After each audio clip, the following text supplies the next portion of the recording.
Hello, everybody. Welcome to episode 133, I think, of the Sonic Movie Show, the only show that's about Sonic news, movie news, and Sonic movie news. My name is Ethan, and with me here to do Sonic movie news is Devin.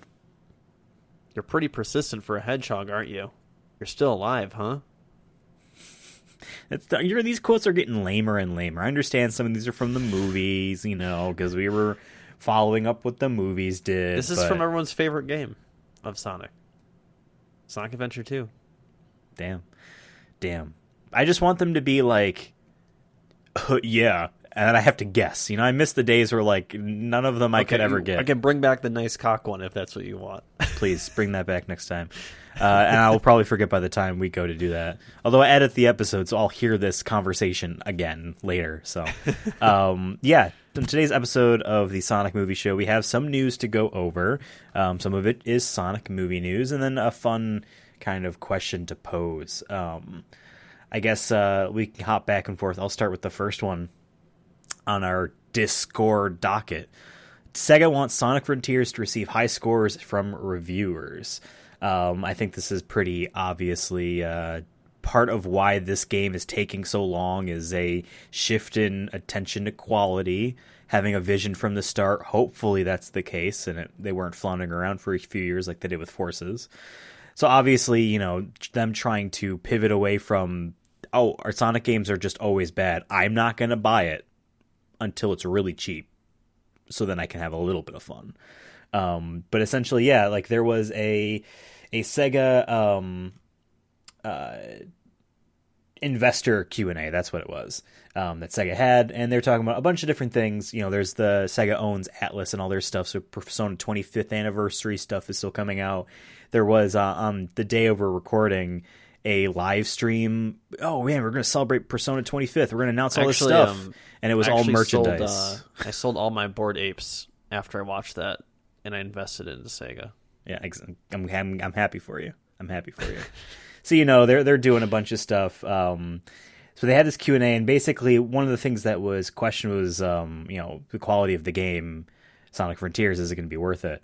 And they said, to basically say this, we have set internal targets as the correlation between the scores of external evaluation organizations, aka review outlets, and the sales is high in Europe and North America. If the game gets a high score, become a must-buy game, which is what Satoru Iwata used to say, president of Nintendo before he passed, a must-have. If a game gets a high score, it can become a must-buy game and possibly generate synergy with sales. We are currently working hard to improve the quality of the game toward its sales for the holiday season. Hopefully it launches for the holiday season. So I guess I'll ask you this question now. First off, do you think the game will actually be high quality? And do you think that that's an honest question to ask? Yeah. It sounds shitty and mean to say, but do you think the game is going to be of a high quality? And do you then also think the game is going to sell well? I think the third question you can ask too, I know we've talked about it in the past too, is will this game come out still in the holiday? Since we haven't seen any gameplay trailer still. I get sometimes the new thing right now, I think, is to drop the gameplay trailer and be like, it's coming out next month.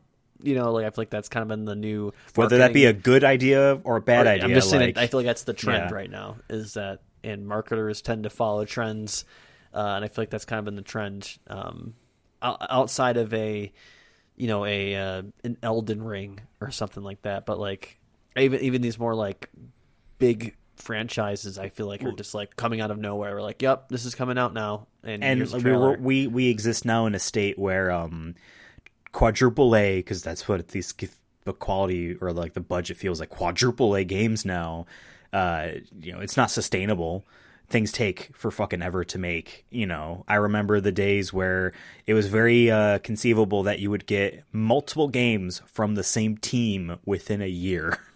Back in the PS2 era of stuff. But I mean, when did Bethesda announce Starfield? Well, they delayed that recently, and that feels like that's been forever. And they were like the ones that are like, Fallout 4, that's coming out in 4 months, dog. Fallout 76, that's coming out in 4 months, dog. Please buy it. Looking around sheepishly. And then they're like, oh yeah, we're also making Starfield, and it's delayed. We really wanted to hit that They November announced 11th the new date. Elder Scrolls like 3 years ago. They announced at the same time they announced Starfield as their way of saying, okay, so we know Fallout 76 is not going to be what you want. We are making what you want as well. I don't know why we're announcing 2 games at once. We could just not and just say we're making a new thing and we'll return to Elder Scrolls after because we're going to have to. Yeah, like it's Skyrim Like it's was one of the implied. best-selling games. Like it would be stupid for them not to make another Elder Scrolls. And I'm pretty sure that game came out on 11/11/2011, which is why they really want Starfield to be 11/11/22 as like a hey, here's our next big Skyrim essentially with Starfield. They delayed that game. And like we're at the point now where I'm not entirely sure that these delays are the development team is benefiting from this time. I have a feeling that for the most part we're getting targeted dates, and there was no way in hell they were going to hit that. Yeah, we could talk about Cyberpunk, but the writing was on the wall years for that as far as the, internal devs knew. Ignoring that game, like Sony announced, the sequel to 2018's God of War, that's a 2021 game. That was never going to come out that time. Why would they even say that? And that was, I like to think, so they can make it look like they have big games on the horizon closely. No pun intended with horizon. Marketing. Marketing it's just, is we want to say a date and we're going to delay it. And delays are so common and people always just assume, well, the game is going to be good because of that. I'm not entirely sure that's the case anymore. Them delaying Starfield, does that mean the developers don't have to crunch for the holiday season? No, they're still going to crunch afterwards still, too, to reach be a whatever way to date build it hype is. over a long-term period, too, maybe. I guess you can't really get hype from a game being delayed, but I guess like with what you're saying is like, oh, that means they're perfecting it. Right. Or taking the extra time. Let's bring out the old Shigeru Miyamoto quote of a delayed game is, delayed, but a bad game is bad forever, whatever the fuck the quote is. Or like Jack and Daxter, the original. You and I both love that game. They had to delay that game for a couple months. Like it just almost missed 2001 and 2002 and went into 2002. But it was like in December 2001, that game ended up not being bad because of that. Cool. Those are good examples, but like, I don't know, like, I'm tired of being like, oh my god, it's 2013, PlayStation 4 is, like, going to come out in the holiday season, I'm going to watch this Sony E3, what are they going to announce? Holy shit, it's a Kingdom Hearts 3. Fast forward 6 years, I get to play it. 6 years! And that game was not worth 6 years of waiting.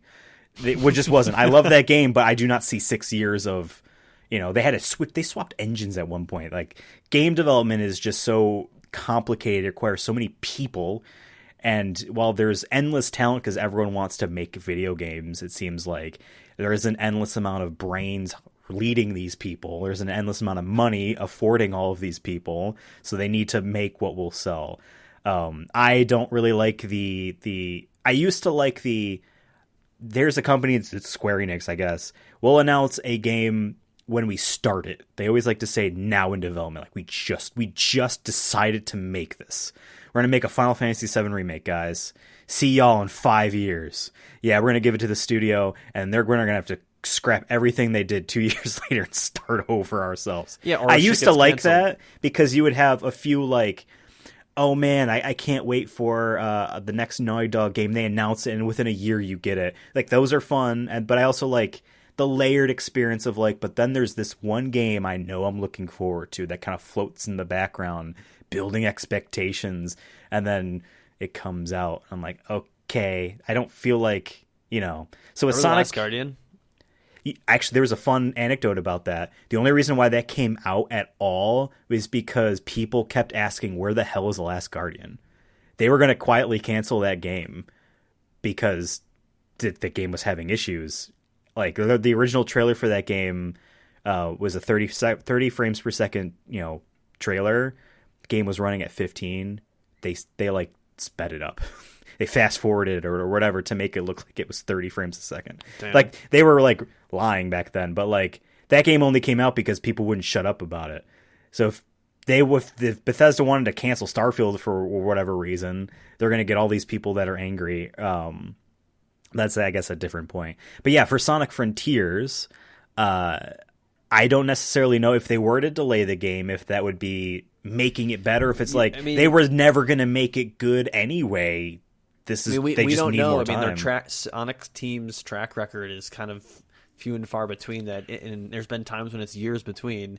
And granted, it has been quite a bit more time than the previous games, but still, it's not. It's just it. You can spend 10 years writing a script for a movie, and then the movie can still be shit. You know what I mean? And there's been other times when it is good, but it's hard to tell creation and making things, and especially when there's more than one person involved, complicates things and makes things tougher, and absolutely all that stuff. And then, like technology I said, also evolves like and crazy. Following trends. But to go back to your original questions, I think the quality better be good. I know we've been saying that like we rather they try something new and like at least try something different. It looks like that's what they're doing, and I hope like quality wise, and I'm talking about like gameplay feels good. There's no frame drops. There's no bullshit physics or anything like that. It feels like there is a purpose to what you're doing, and it doesn't feel bad. Absolutely. And I think part of that too is like, okay, is the story interesting? But for me, it's more of like, is this the game fun? At the end of the day, because there's been plenty of Sonic games I've played where I'm like, I'm not having fun. This feels, like a chore when I'm playing it sometimes. Like even though like was it Sonic Team? I always freaking get Sonic confused. Team Racing. Sonic Team Racing, like that game's not good. But at least I had fun with it for the most part for the 25 hours I put into it. That was made by Sumo Digital, by the way. I'm just using it as an example. Yeah. It's the brand, so it counts for sure. So it better be good. And then, will it sell well? The Sonic movie proved that. Like, people who maybe didn't really give two shits about Sonic were like, oh, the Sonic movie's good. Or I had fun. Like, there's very few and far between people who I feel like, oh, I hated it. Or I disliked it. It wasn't for me. They still got a ticket, so yeah. If you don't like Sonic Frontiers, you bought it. I guess you could argue. When I played Sonic Forces with you, you bought it, and I'm like, I would never. I waited to buy it, and I got it on sale later. I want to point that out. I think I spent maybe $20 on that game for the PS4 copy. I still have that case somewhere, and it has that ugly controller decal. But Sonic Forces is a good point to bring up. That game released on Xbox One, PlayStation 4, and Nintendo Switch within the first year of the Nintendo Switch's life. It was like half a year old at that point. Now, granted, that system had gotten plenty of awesome games. That first year was a stacked lineup with Breath of the Wild and Mario Kart, then ARMS and Splatoon 2, and the Pokemon fighting game remaster, and then Super Mario Odyssey, which you played, and their awful, I say it's awful because I find it really corny, Xenoblade RPG series in the December December month. And then Sonic Forces kind of slides in between those last two titles. I'm pretty sure it came out after Odyssey. There's people that like Frontiers more than Odyssey, and I'm like, bless your heart. That game came out, and that sold, we don't have sales numbers, but considering that less than a year after that game came out on the Nintendo Switch, they bundled it with Puyo Puyo Tetris, which was an earlier Nintendo Switch release. Yeah. You can get both of those games. I believe the cartridge cost... Well, yeah, it was a cartridge. The physical version of both of the combined thing was $40, which is already cheaper than Sonic Forces, and it comes with the game. And I remember their announcement. They were like... Because Sega... I looking through history on Sonic and Sega, physical releases, they always did like to do like 2-game bundles on a Game Boy Advance cartridge type stuff. They like to do just... Here's 2 Sega games. Buy them both in one. People were like, because the announcement was like 2 great games on one package, and the jokes people were saying was, are the 2 great games Puyo Puyo and Tetris? You're not Sonic Frontiers. There is Forces. And Forces. There is, again, no actual public sales figures, but it is estimated that Sonic Mania, a cheaper game, sold better than Forces. Now, Sonic Mania scored higher than Forces. Does that necessarily mean that the quality was like, oh yes, I'll get this because of the quality, or was it because it was hearkening to an era and it looked good while Forces didn't? I will argue that even if Frontiers scores poorly, it will still sell better than Forces because it is on more platforms, although you could argue anyone that's getting it for PS5 would have gotten it for PS4 and Xbox, vice versa, but also that the Switch is now going to be 6 years old, almost 6 years old by the time, 5 years old, I guess, 5.5, by the time the game comes out. And Sonic games do tend to sell better on Nintendo consoles than they do on the PlayStation and Xboxes if they're available. I think Sonic Colors sold much better on Switch than it did the other two. So I don't think the quality will actually matter to sales, which is a bad message to learn if you're Sega, because I've always understood that the reason that they never really tried to do quality too much is because we need to get this game out. Sonic has a minimum bar. It will sell this much regardless of what we do, as long as it's new and it's got that blue booger of a man on the cover. It will sell a couple million copies, or it's a million seller guarantee on what they do.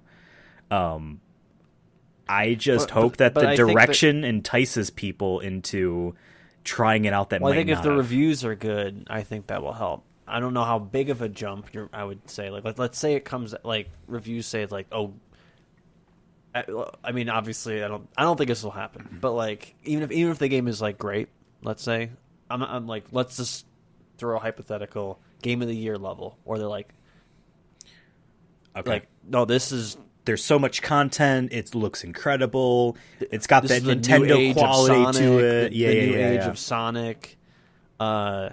This does everything Legend of Zelda did, but better, like, or anything like that. Or everything feeds into each other. It's such a great set of mechanics. It just feels like I'm constantly learning and being challenged, and there's new things. Yeah, if it's like that. Okay, all the above, all the things, and like all reviews come out. IGN 11 out of 10. Wow.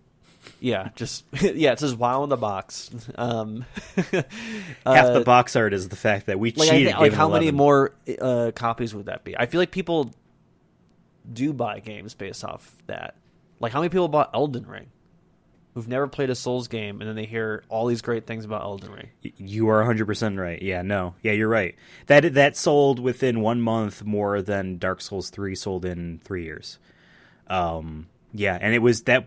I feel like Elden Ring is what you're saying.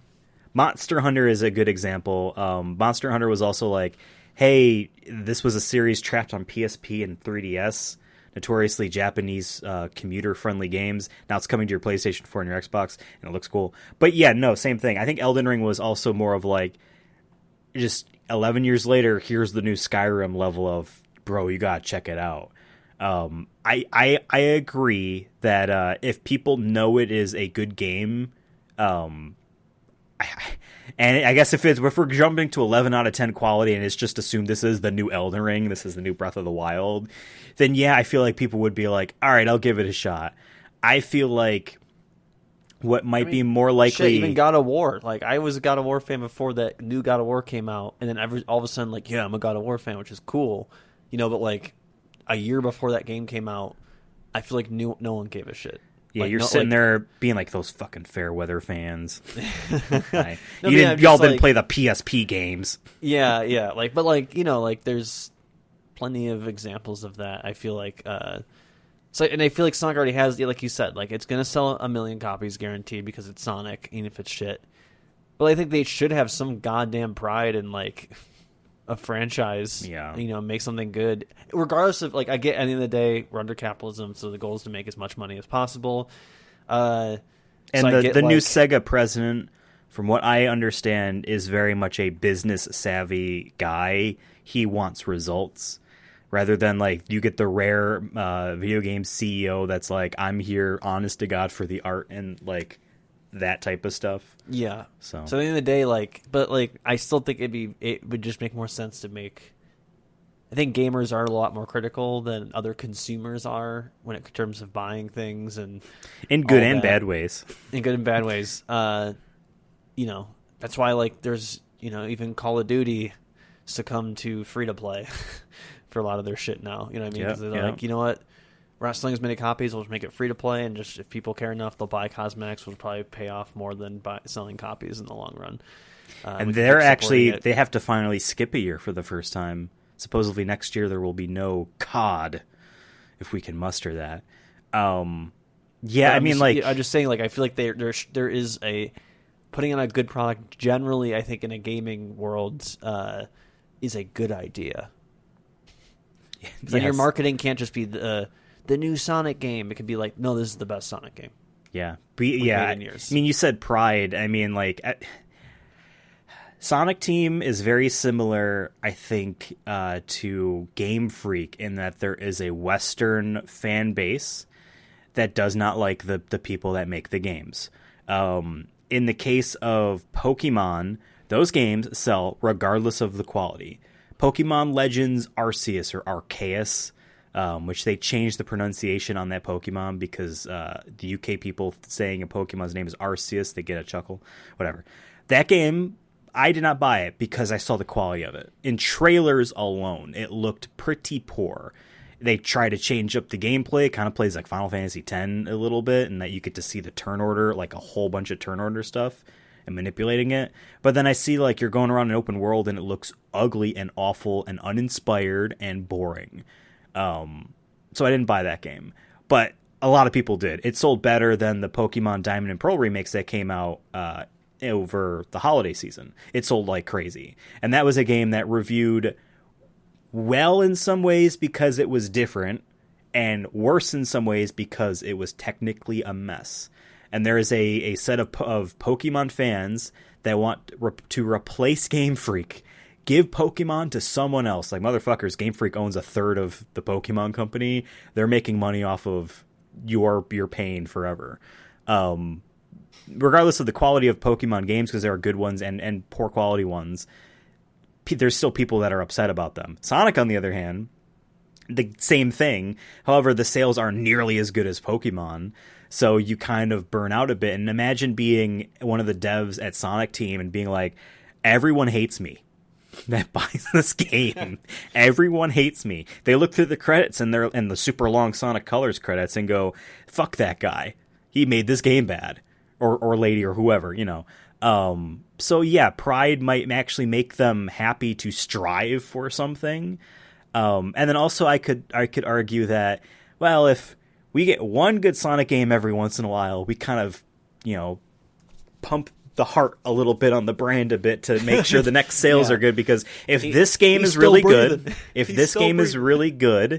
the next one will sell, even if it's bad, really well, because people are like, man, that last one was great.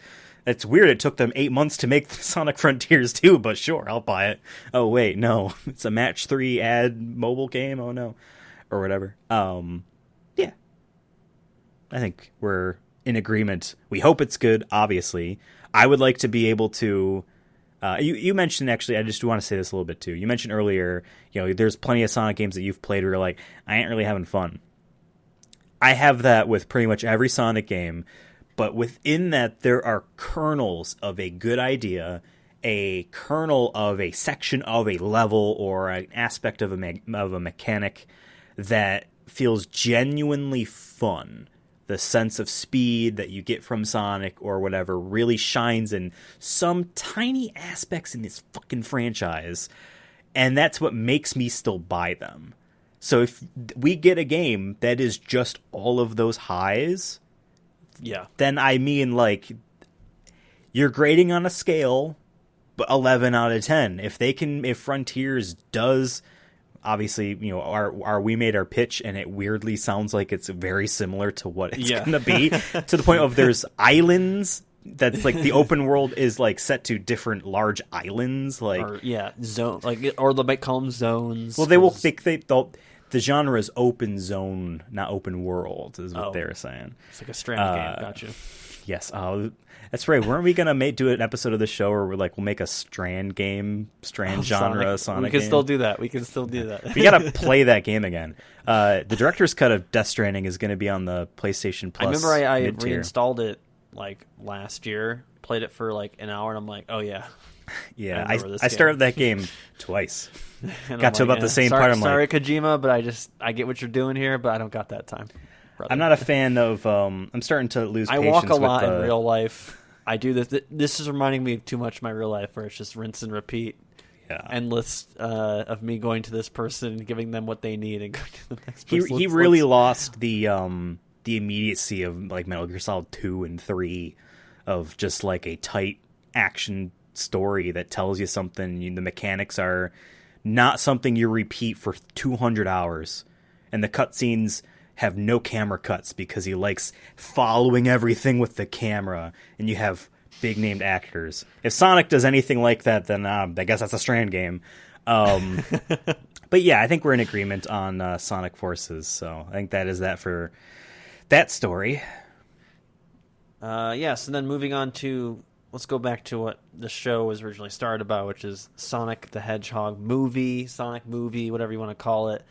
In case you're just totally out of the loop, maybe you stumbled upon this based off of, I just like Sega, but I haven't watched any Sonic movies. The Sonic movie 2 came out, it was good. But guess what? It's Sonic still movie in show theaters. seal of approval.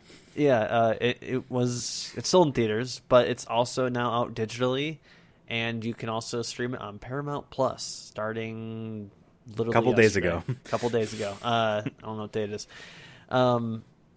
Yeah, so go check it out. If you couldn't go to the theater, or maybe you didn't feel comfortable in the theater, which is totally fair, now's the time to go see it. But yeah, it's been out. We'll probably not see. I haven't looked at the box office, but we know already that it's been the best video game movie of all time in terms of box office success. I think it being on Paramount Plus will only just boost it.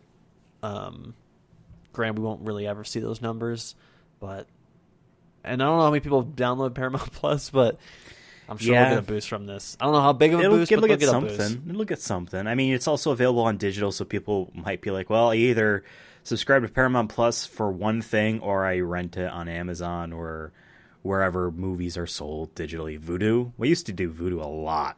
I loved Vudu. There's still Vudu, yeah. Yeah. You can actually, on Vudu, get both movies in a bundle. I remember seeing that tweet. Go. So there you go. Yeah, I mean, then you go watch the Halo show that has a weird, not as good as Red versus Blue action scene at the end, that people were saying. I saw that, and it reminded me of the Doom movie we watched. Yeah, because the first-person segments. Also, there's a sex scene in that.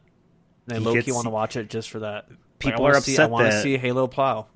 People are upset that he's not pure anymore. You know? Even though his suit jacks him off. So yeah, Master Chief was always a virgin. In the I don't like his games. I don't like his look. Like they de-helmeted him. They showed his face. I don't like. No offense to the actor, but I just think that they probably didn't feel comfortable. Not saying I agree with this, but that they probably maybe didn't feel comfortable being like, we're gonna do a show that could be for people who've never played Halo and we don't ever they can't see it. But then I'm like, Mandalorian exists. Well, that's probably why he took the helmet off, because they did the Mandalorian. You know. But I mean, but it was 2 seasons until he took it off. Also, the helmet in Halo is iconic. Also, we all know who Pedro Pascal is, and so I already knew he was hot under there, so it didn't matter. Yeah, exactly.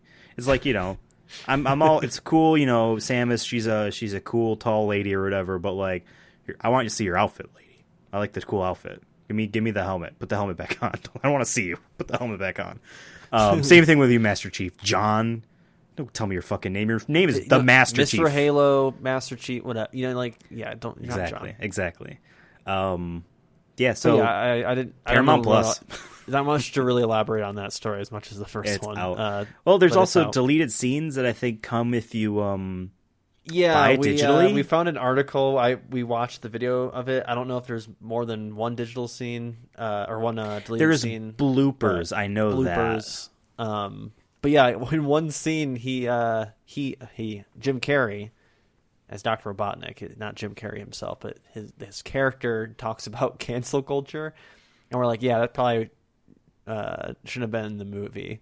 That's a good cut there. It is but interesting. I did like that he does a GoFundMe, and I thought that was cool. That's a good joke. It's the stuff that surrounds it, I found it's interesting. It clearly takes place when he first comes back and he introduces Knuckles to Agent Stone, and they catch up.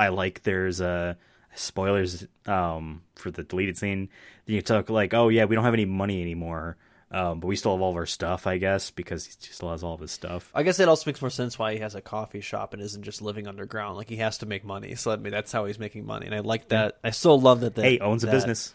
I just so love that this coffee shop is in Green Hills and no one just noticed. I love that kind of cartoon shit where like it's like the chum bucket. Like, Plankton always fucks up Bikini Bottom or like gets people hurt, and he's across the street. And he's across the street. That shit's hilarious. Also, very weird. Let's talk about SpongeBob for a second. Every time they show like a house, there's obviously like SpongeBob has two neighbors, Krusty Krab and the Chum Bucket, are across the street from each other. Whenever they show these shots, there's nothing around. These people live in the middle of nowhere. It's definitely a rural town. It's a rural town. But then there's a city. But that's what I'm saying is the rural town surrounds the city. You know what I mean? Like, if you want to go, it's like when we grew up. Like, if we really wanted to do anything, we had to go to like the Ridge Road, Greece. Right, the empty ass mall. It's even more empty right now. Yeah, that's the Bikini Bottom is their Greece. And they have like Green Hills definitely has their main street. That's where all of the cool stuff is, including. All the shops are. I mean, like, he has some prime real estate there. It's in the middle of a large like town square. Oh, let's be real. I've been to Montana, and if the Wachowskis own that property, like, I saw that they do have neighbors, but when they zoom out, there's like a lot of trees. I'm like, he's still paying at least a couple mil, bro. Like, if you want like good property like that, well, you know what? You gotta be paid. He deserves it. He's the only cop that isn't a coward. Moving on. Speaking about Sonic being in films and digital services about this is streaming, the biggest shock, I think, out of everything we probably will ever talk about on this show. There is a pretty surprising scene in the new Chip and Dale's Rescue Rangers reboot movie sequel thing. The original Sonic movie design, Ugly Sonic as they call it, is a character in at least one scene. I watched the scene. Yeah, me too. I don't necessarily find it super funny. It's just the shock value of, he's here. He's with the other like people at that Comic-Con. That's like, okay, it's like a I'll sign for free. You know what I mean? Like, I'm not going to be one of these people that charges. Just come and get a signature. Okay, bye. Please remember me. He's selling some merch, though. He has like a couple posters and whatnot. I love his tasseled jacket.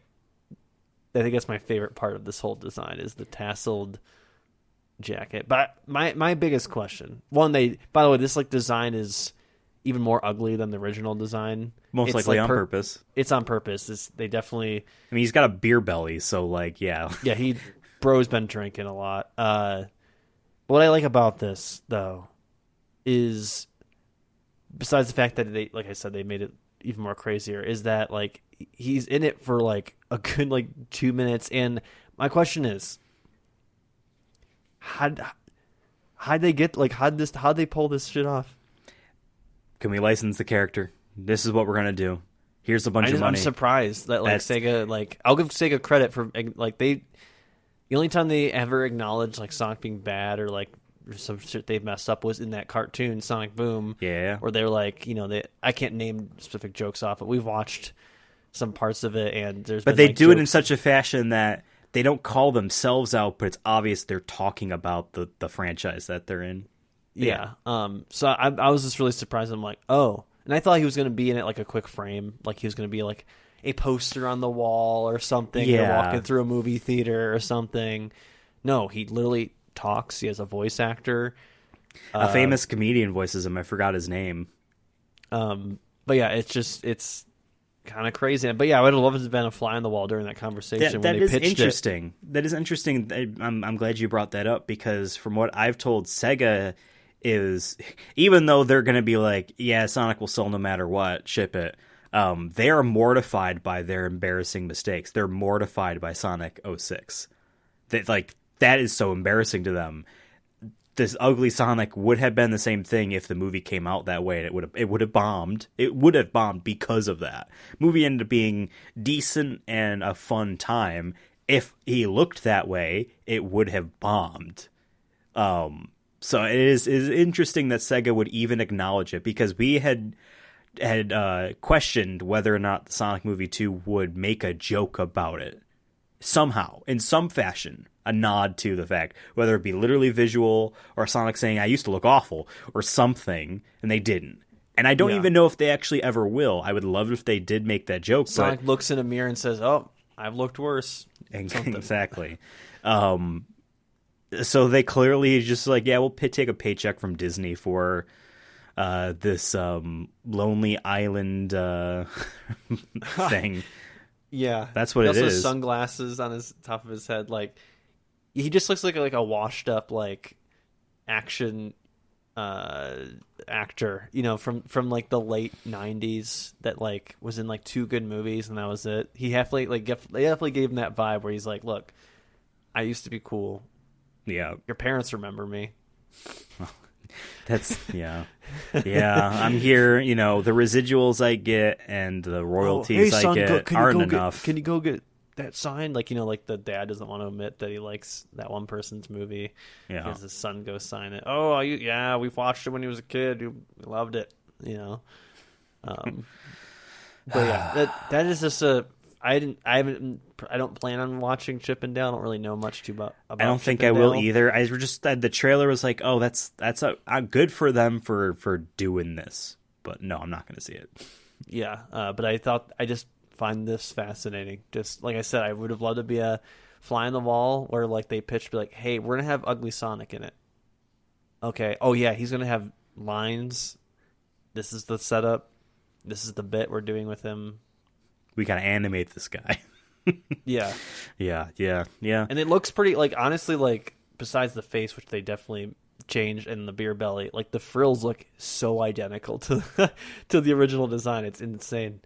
Yeah. Ugh. He is ugly. He even has the fingers, too. Like, he doesn't have the gloves. He has the white hands. Yeah, and I'm sure, what was it? His arms were a different color in that original design from the one that they do in the movie. Because the game Sonic, his arms are the same color as his tummy.